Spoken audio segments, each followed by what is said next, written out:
J'ai soif de ta présence, divin chef de ma foi. Dans ma faiblesse immense, que ferais-je sans toi?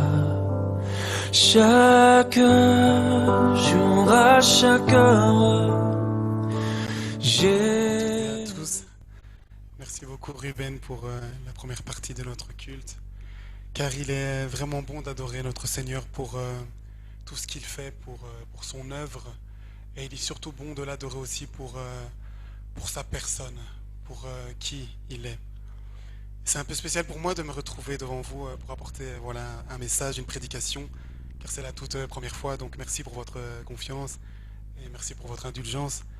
Je désire dire aussi merci à mon beau-père Jacques, parce que moi j'ai pas participé à la formation sur la prédication, comment faire, et donc sa présence à cette formation n'a pas été vaine parce qu'il m'a donné ses notes, et donc j'ai un peu consulté avant de faire ce message.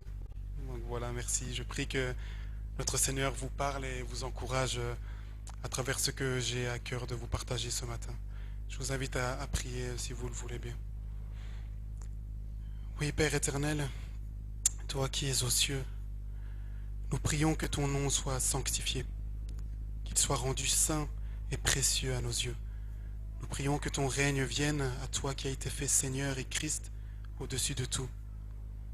Que ta volonté soit faite ici-bas, sur la terre, comme elle est faite dans le ciel. Et tu nous accordes en ce lieu l'opportunité de méditer ta parole en toute paix et en toute tranquillité. Je prie donc qu'elle puisse trouver des cœurs ouverts, afin que l'on puisse s'en nourrir tel d'un pain spirituel que tu nous donnes par ta parole. Que de bons fruits s'en suivent pour que l'on fasse, ô Dieu, ta volonté. Au nom de Jésus. Amen. Alors aujourd'hui, on va parler de ce que Jésus appelle sa nourriture. Nous nous situons dans l'évangile de Jean au chapitre 4. Je vais attendre que ça s'affiche.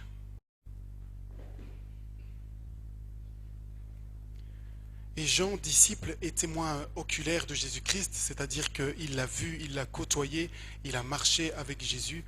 Jean est connu pour être un apôtre qui était très proche du Seigneur. Certains lui ont donné comme surnom le disciple de l'amour. Il aimait Jésus. C'était son rabouni, son maître qui l'admirait et suivait partout où il allait. Le surnom du disciple de l'amour lui correspond bien d'ailleurs, car son évangile, son témoignage est tout de suite centré sur la personne de Jésus, sur qui il est.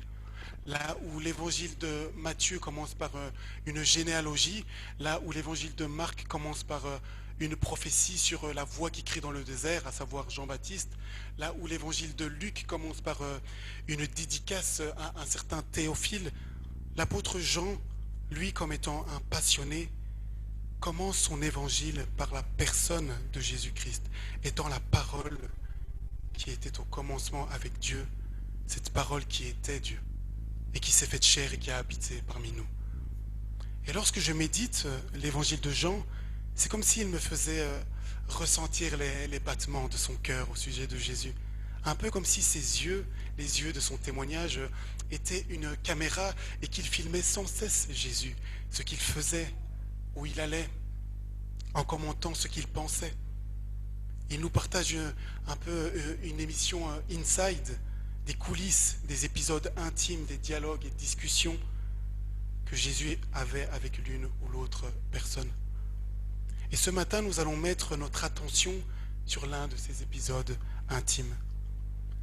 Lors de mes lectures, j'ai personnellement toujours été interpellé par le fait que dans beaucoup de passages où Jésus a l'occasion d'entrer en discussion avec une personne ou un groupe de personnes, d'échanger avec eux, à cause de sa sagesse, soit il les laissait sans voix, sans réponse, ou soit, désolé du terme, mais il faisait passer ses interlocuteurs un peu pour des biaises.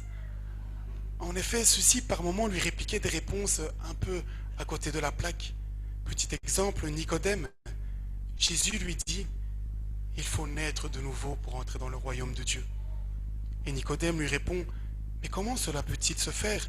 Un homme peut-il, quand il est vieux, rentrer de nouveau dans le ventre de sa mère et naître? Alors lisant cela, apprenant cela, on voudrait dire à Nicodème, mais voyons Nicodème, comment est-ce que tu as pu dire ça à notre Seigneur? Mais en fait, quand on y pense, nous les lecteurs, c'est-à-dire nous qui ne sommes pas des témoins oculaires de Jésus, nous sommes dans une position facile. Car on sait ce que va dire Jésus après. On a l'explication de cette parole. Donc ici, Nicodème peut paraître biais dans ce qu'il a répondu. D'ailleurs, Jésus lui dit, tu es le docteur d'Israël et tu ne sais pas ces choses. Il peut paraître biais, mais si j'avais été à la place de Nicodème, Jésus est en face de moi et il me dit, Kylian, tu dois naître de nouveau. Qu'est-ce que j'aurais dit? Qu'est-ce que j'aurais répondu? Vous savez, c'est le pasteur de Jemel qui m'a annoncé l'évangile en 2011. Et je me souviens, il m'avait invité chez lui et il m'avait posé une question. Est-ce que tu sais ce que c'est que le salut? Et je lui avais dit, mais oui, c'est dire bonjour. Et donc, j'ai eu l'air biais aussi. Mais c'est parce que je ne savais pas l'explication de ce qu'est le salut. Méditer donc de tels passages, lire de tels échanges, me fait prendre conscience au sujet de Jésus que, comme dirait un jeune aujourd'hui, je ne sais pas si vous parlez comme ça, mais Jésus, en fait, il était trop loin. Et quand un jeune dit que quelqu'un est trop loin, en fait, c'est positif. C'est pour dire que, en fait, la sagesse de Jésus était trop élevée pour que l'on puisse saisir ses paroles sans explication. Il était loin dans sa connaissance, dans sa révélation des Écritures. D'ailleurs, c'est pourquoi l'apôtre Paul nous encourage à nos églises à être transformés par le renouvellement de l'intelligence, afin de discerner la volonté de Dieu. On lit ça dans Romains 12, verset 2. Ce qui faisait la différence entre Jésus et Nicodème, c'est que les pensées de Jésus n'étaient pas tournées vers les choses terrestres, matérielles ou charnelles, mais ses pensées étaient tournées vers le plan divin, vers la sagesse d'en haut, celle de Dieu. D'ailleurs, l'Éternel nous dit dans le livre du prophète Ésaïe, en chapitre 55, verset 9, « Autant les cieux sont élevés au-dessus de la terre, autant mes voix sont élevées au-dessus de vos voix, et mes pensées au-dessus de vos pensées. » Le mode de pensée de Jésus était bien au-dessus de celui de ses interlocuteurs. Et c'est pourquoi par moments ces derniers semblent un peu biais face à la sagesse du Seigneur.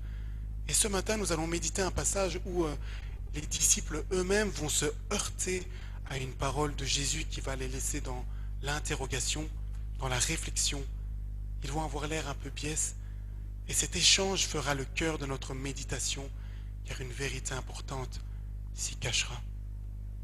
Je vous invite à lire ce passage assez connu, c'est celui de la rencontre entre la femme samaritaine et Jésus. Et bien que l'on va relater ensemble toute la discussion, car cela nous fait comprendre le contexte, j'attirerai votre attention surtout sur ce qu'il va se passer à la fin de la discussion, précisément au moment où les disciples vont revenir vers Jésus et avoir un dialogue avec lui. Lisons ensemble Jean chapitre 4. Je lis les premiers versets. Je lis dans la parole, dans la version Louiseau.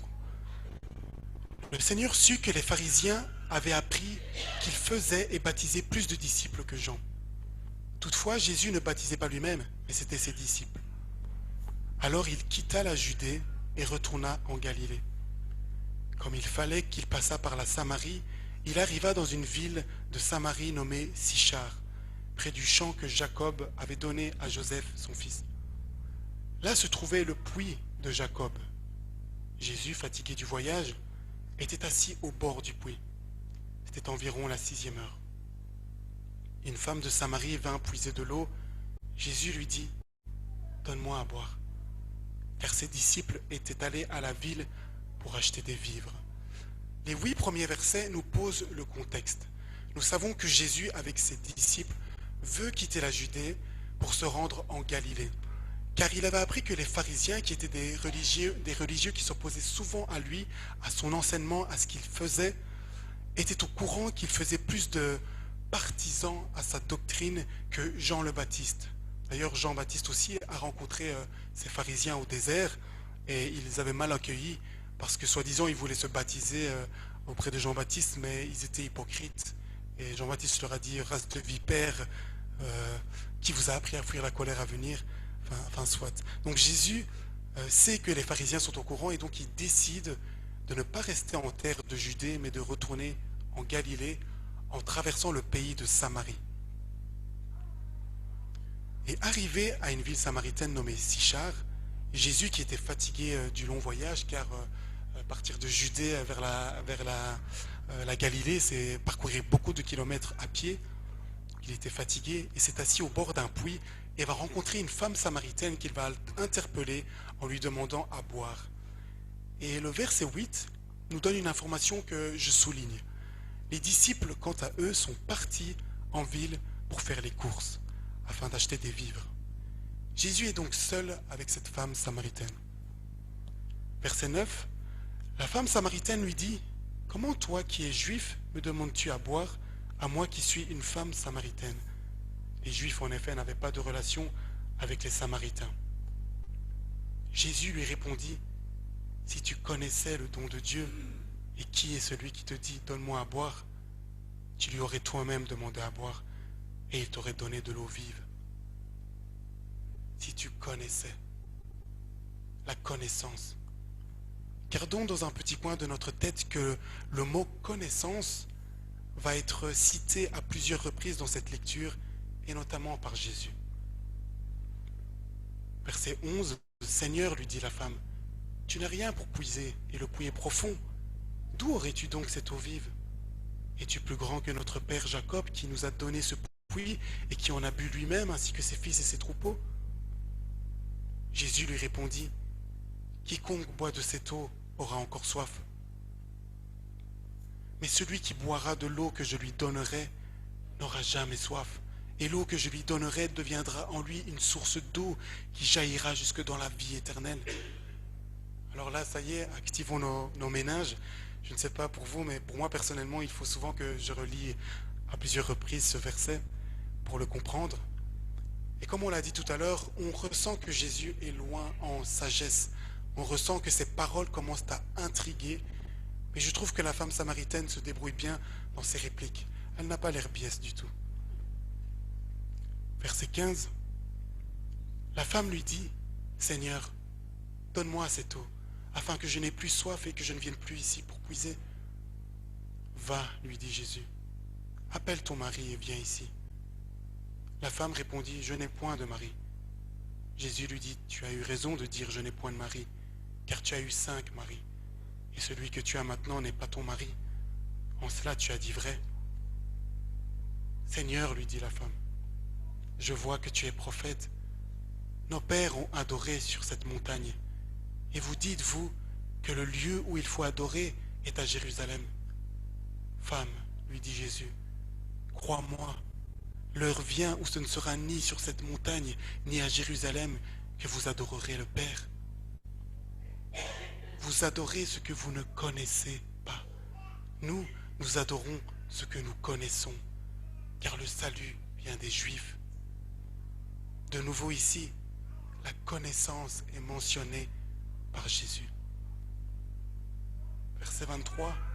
Mais l'heure vient, et elle est déjà venue, où les vrais adorateurs adoreront le Père en esprit et en vérité, comme Ruben l'a dit dans sa prière, car ce sont là les adorateurs que le Père demande. Dieu est esprit, et il faut que ceux qui l'adorent en esprit et en vérité. La femme lui dit, verset 25, « Je sais que le Messie doit venir, celui qu'on appelle Christ. Quand il sera venu, il nous annoncera toutes choses. » Et j'aime le verset ici que la femme samaritaine utilise dans sa réplique à notre Seigneur. « Je sais ».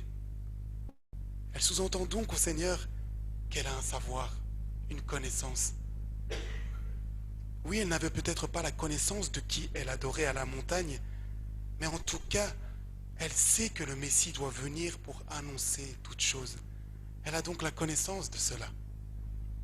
Et personnellement, je suis persuadé que c'était la connaissance dont elle avait besoin. C'est la connaissance dont tu as besoin. Savoir que Jésus est venu comme Messie, annonçant la grâce et la vérité. Verset 26, Jésus lui dit, je le suis, moi qui te parle. Écoutant la réponse de la femme, Jésus a dû certainement y voir une porte ouverte dans son cœur pour lui annoncer la bonne nouvelle. Quelle joie, frères et sœurs, lorsqu'une personne, une porte s'ouvre devant nous pour témoigner de Jésus à une personne. Je me souviens quand ma sœur s'est convertie, j'ai été tellement dans la joie. Je me souviens aussi de toi, Clarisse, quand tu nous as dit, j'ai été touché. Notre cœur se réjouit quand une porte est ouverte et qu'une personne est touchée. Verset 27, et c'est ici que j'attire notre attention, car jusqu'à présent, la caméra du témoignage de l'évangile de Jean filmait la discussion entre Jésus et la femme samaritaine. Mais maintenant, la caméra va également se diriger vers les disciples, qui, on l'a dit plus haut, étaient partis faire les courses, acheter des vivres. Verset 27.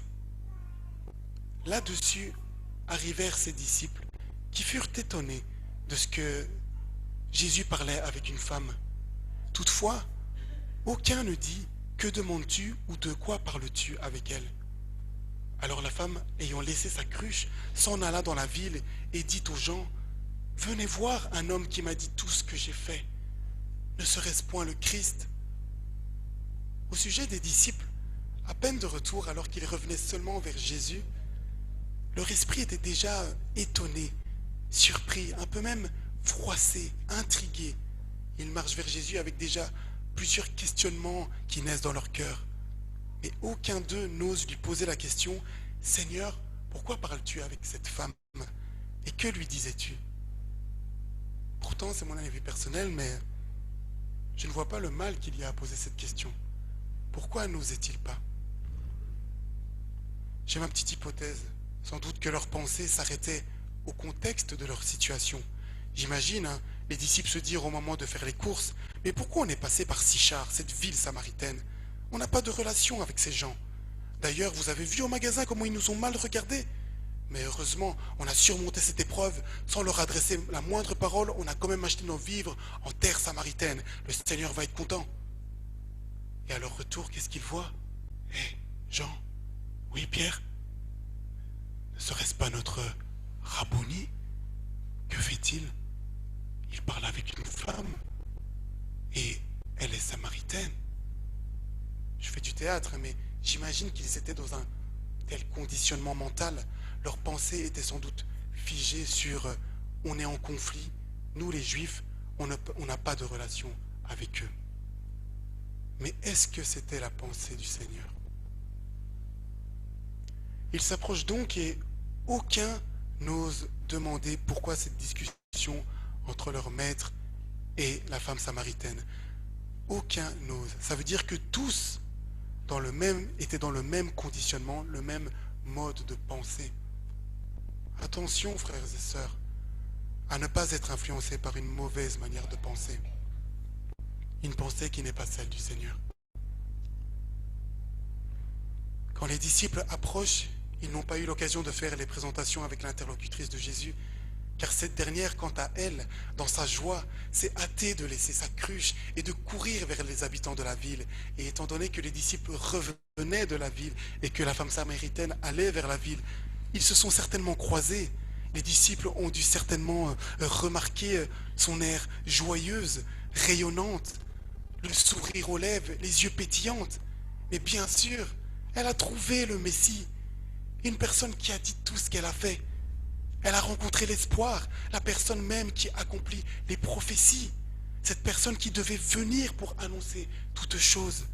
Cette personne qui pardonne les péchés et qui serait Dieu lui-même incarné, permettant aux nations d'avoir accès à la glorieuse espérance, d'avoir la vie éternelle. Elle a laissé sa cruche et s'est empressée d'apporter par son témoignage la lumière à son peuple samaritain. Elle a agi comme une missionnaire. Elle est revenue chez les siens pour témoigner de la personne même qui est venue dans le monde, afin que quiconque croit en elle ne périsse pas, mais ait la vie éternelle. Bien sûr qu'elle est passée près des disciples en courant avec le visage rayonnant, s'exclamant à grands gestes, venez voir un homme qui m'a dit tout ce que j'ai fait. Et pendant cet instant, les disciples, eux, avec leur paquet de vivres en main, la regardent comme ça. Ensuite, ils regardent Jésus. Et personne n'ose rien lui dire. Comment es-tu venu, mon frère, ma sœur, ce matin? Est-ce que tu es venu joyeux comme la femme samaritaine? Ou es-tu venu en fronçant les sourcils, rempli de mauvaises pensées dans le cœur? Que la joie du Seigneur soit notre force. Jésus est Seigneur et Christ. Et comme pour la femme samaritaine, il connaît tout de toi. Il sait tout ce que tu fais. Il veut juste que tu prennes conscience que tu as besoin de lui quotidiennement. Et si c'est la première fois que tu entends ces paroles, crois en Jésus-Christ. Fais ce qu'il dit dans ta parole. Fais-toi baptiser et tu seras sauvé. Venez voir un homme qui m'a dit tout ce que j'ai fait. Ne serait-ce point le Christ? Le discours, la joie, l'authenticité du témoignage de la femme samaritaine touche le cœur de ses auditeurs, les habitants de la ville de Sichar. Et cela porte du fruit. Et au verset 30, il est dit qu'ils sortent de la ville et accourent vers Jésus. C'est merveilleux la parole de Dieu. Quand on a le fardeau de Dieu dans le cœur, quand on s'intéresse au salut des âmes, c'est merveilleux de lire l'Évangile. Car Dieu utilise qui il veut pour sauver par la prédication, afin de permettre le salut au moyen de la foi. Tu dois juste croire en Jésus-Christ. Je pense qu'à ce moment précis, je pense que Jésus savait que c'était cette femme qu'il devait rencontrer. C'est pour cela qu'il fallait qu'il passe par la Samarie. Vous savez, j'ai lu un commentaire biblique qui disait que Jésus et ses disciples n'étaient pas obligés de traverser la ville de Sichar.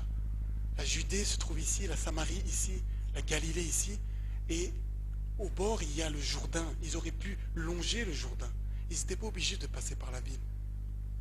Mais selon le plan de Dieu, selon les pensées de Dieu, qui ne fait pas exception de personne, qui ne regarde pas à l'apparence, mais au cœur des hommes et des femmes, selon son dessein, il fallait que Jésus et ses disciples passent par la Samarie. Car un peu plus loin dans le récit, on fait un saut au verset 42. Voici le fruit qui a suivi leur passage en terre samaritaine. Les habitants de Sichar disent à la femme samaritaine, ce n'est plus à cause de ce que tu as dit que nous croyons, car nous l'avons entendu nous-mêmes et nous savons qu'il est le sauveur du monde. Ils utilisent le même verbe que la femme samaritaine. Nous savons. Ils ont donc maintenant la connaissance, la révélation de celui qu'il faut adorer. Et comme l'a dit Jésus, ce n'est ni sur la montagne ni à Jérusalem. Tu peux l'adorer ici à Carnières. Tu peux l'adorer dans ta voiture, dans ta chambre. Je vous invite à revenir un instant au verset 31 parce qu'on a fait un saut. Et c'est là le cœur de mon message pour nous ce matin. La femme samaritaine est donc partie joyeuse pour témoigner aux habitants de la ville. Ceux-ci sont touchés et vont accourir vers Jésus. Mais durant ce moment, durant ce laps de temps, les disciples sont à nouveau seuls avec Jésus. L'évangile de Jean nous filme les coulisses de ce moment. Verset 31. Pendant ce temps, les disciples le pressaient de manger, disant « Rabbi, mange !» Et je me mets un peu à la place des disciples, les pauvres quand même. Ils étaient déjà fatigués d'avoir parcouru aussi tous les kilomètres, d'être fatigués. Ils ont été jusqu'en ville pour chercher des vivres. Et avec leur mode de pensée, cette excursion n'a pas dû être agréable, j'imagine. Mais au fond, je pense qu'ils voulaient avant tout faire plaisir à leur maître. « Rabbi, Rabbi, regarde, nous t'avons acheté plein de vivres. Tiens, mange !» Et là, ils vont malheureusement, comme je l'ai dit tout à l'heure, se heurter à une réplique de Jésus qui vont les faire paraître un peu pour des pièces. Verset 32, Jésus leur dit « J'ai à manger une nourriture que vous ne connaissez pas. » Comme avec Nicodème, Jésus fait entendre aux disciples une réponse qui montre qu'il est plus loin dans ses pensées, en avance dans ses raisonnements, révélant que son mode de pensée n'est pas le leur. Son conditionnement mental était différent. Les disciples sont confus.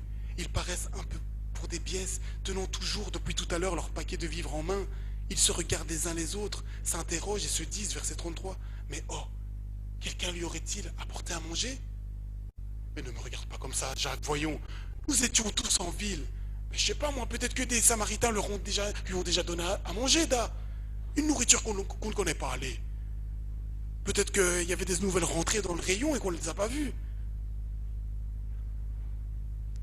Et la confusion règne parmi les disciples.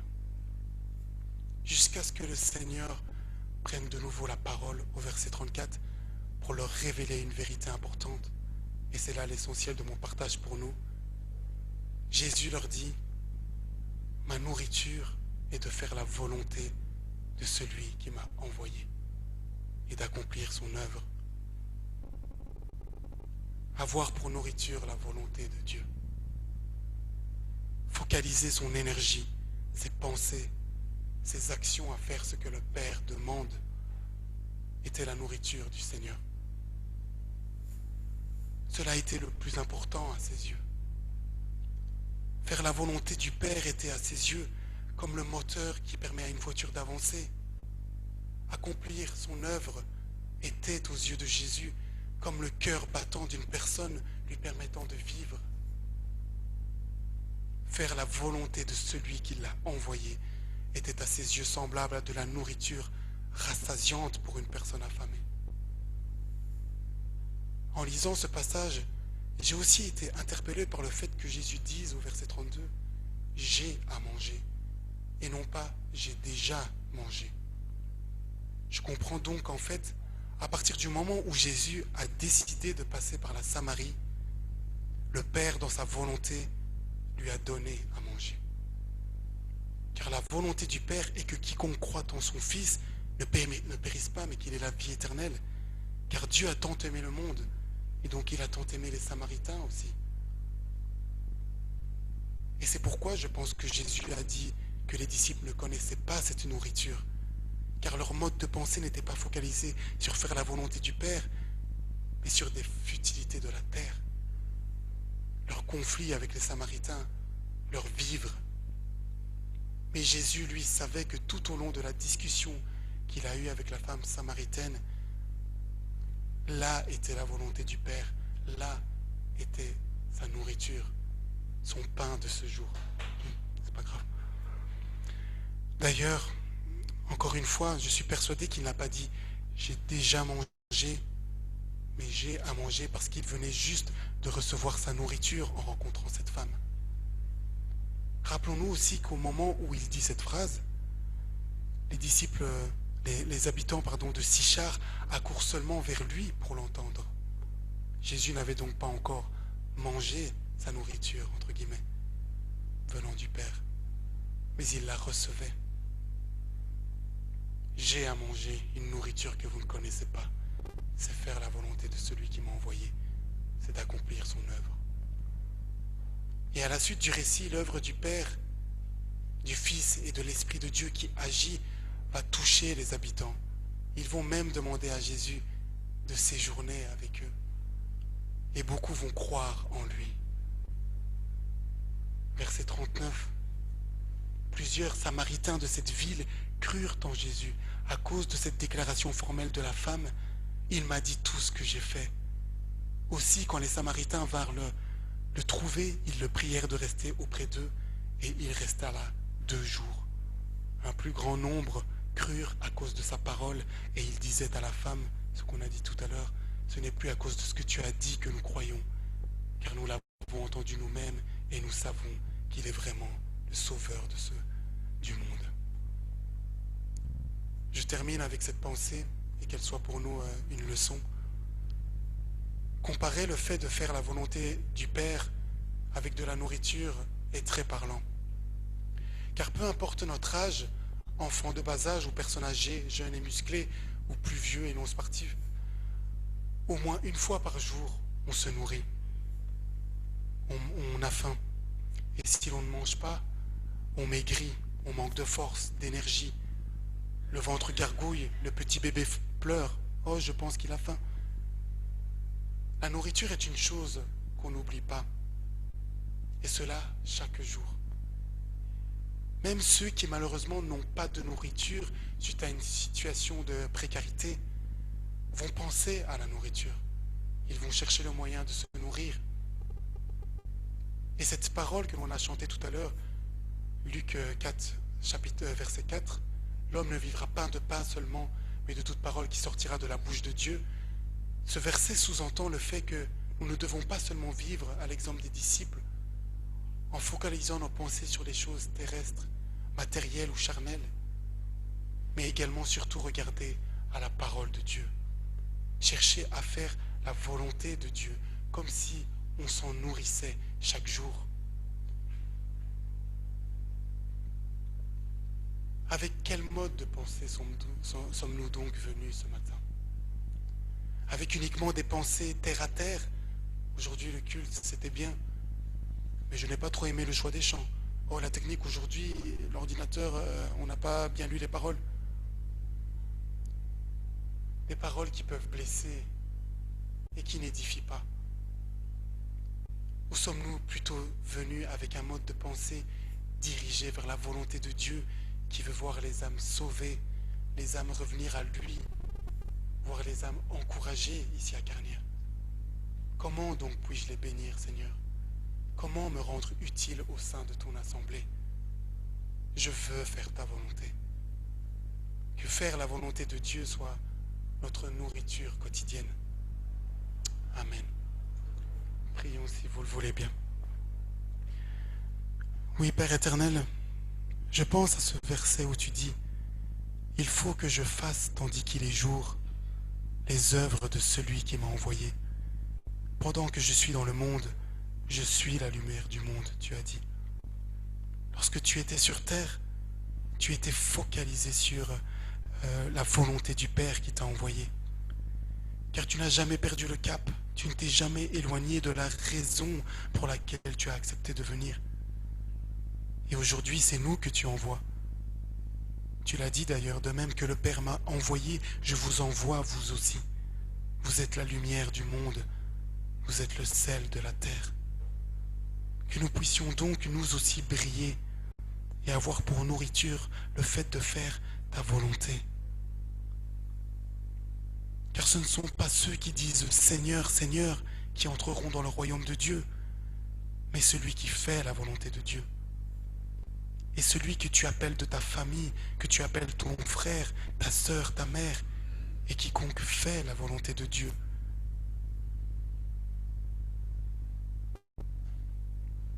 Je pense aussi à ce verset où tu dis « Si vous m'aimez, gardez mes commandements. » Autrement dit, faites ma volonté. Faites ce que je dis. Que ce message touche notre cœur et produise du fruit comme pour les Samaritains. Que ton nom soit béni. Amen. Sous la pression, sous la tension,